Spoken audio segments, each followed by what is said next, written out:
Hola, buenos días.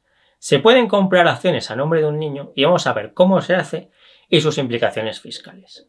Vamos, se puede y se debe, porque creo que todos los padres deberían comprar acciones a sus hijos desde el momento que nacen e incluso antes, porque eso va a hacer que tengan una vida mucho mejor, mucho más cómoda y mucho más tranquila.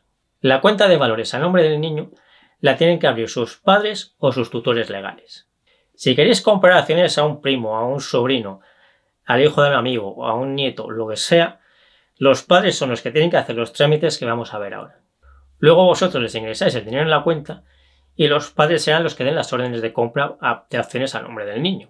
Vosotros les podéis decir de qué empresa queréis que compre las acciones, lógicamente, pero la orden física la tienen que dar los padres, no la podéis dar vosotros. Generalmente el banco o el broker piden que los padres sean ya clientes o se hagan a la vez clientes de donde va a abrir la cuenta en nombre del niño. Esto no siempre es así, pero lo habitual es que sea así. Al menos uno de los padres, normalmente no hace falta que sean los dos, con uno valdría.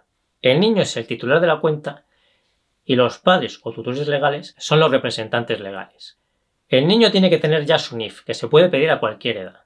Y con esto ya está, es así de fácil abrir una cuenta a nombre de un niño y que el niño empiece a tener acciones a su nombre y empiece a cobrar dividendos, claro. Esto es algo que deberían tener ya todos los niños y que creo que más pronto que tarde van a tener todos los niños. Así que cuando antes lo tengan vuestros hijos, nietos, sobrinos, etc., mucho mejor para ellos y para vosotros. En cuanto a la fiscalidad es muy fácil. Los dividendos que cobre el niño y las ventas de acciones que pueda hacer tienen que declararse. Si los padres hacen la declaración conjunta, entonces las operaciones del niño pueden incluirse también en esa declaración conjunta o puede hacer una declaración individual solo para el niño. En este caso se puede elegir.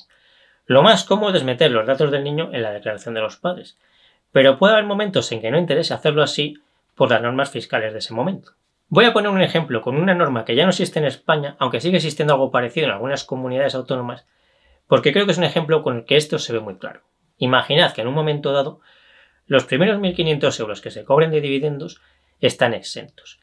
Y son 1.500 euros por declaración, no por persona. Ahora imaginad que Rafael y Luisa tienen acciones y cobran de dividendos 1.400 euros al año. Y tienen 3 hijos y cada hijo cobra de dividendos 300 euros al año.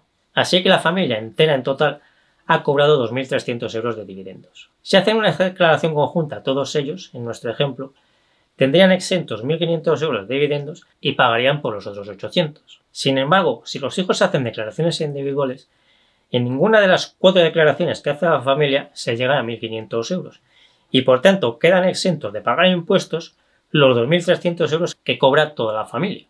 Como os digo, esta norma ya no existe en España, aunque sí en algunas autonomías, pero la he utilizado como ejemplo para que veáis en cada momento cómo decidir si meter en vuestra declaración conjunta los datos de vuestro hijo o hacer una declaración individual.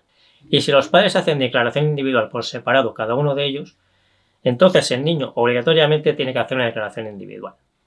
En España es así. En otros países puede ser diferente. Si me ayudáis compartiendo este vídeo, dándole al me gusta y todo lo demás os lo agradezco mucho. Yo me despido ya hasta el próximo vídeo. Nos seguimos viendo en el foro de invertirenbolsa.info, en Facebook y en Instagram.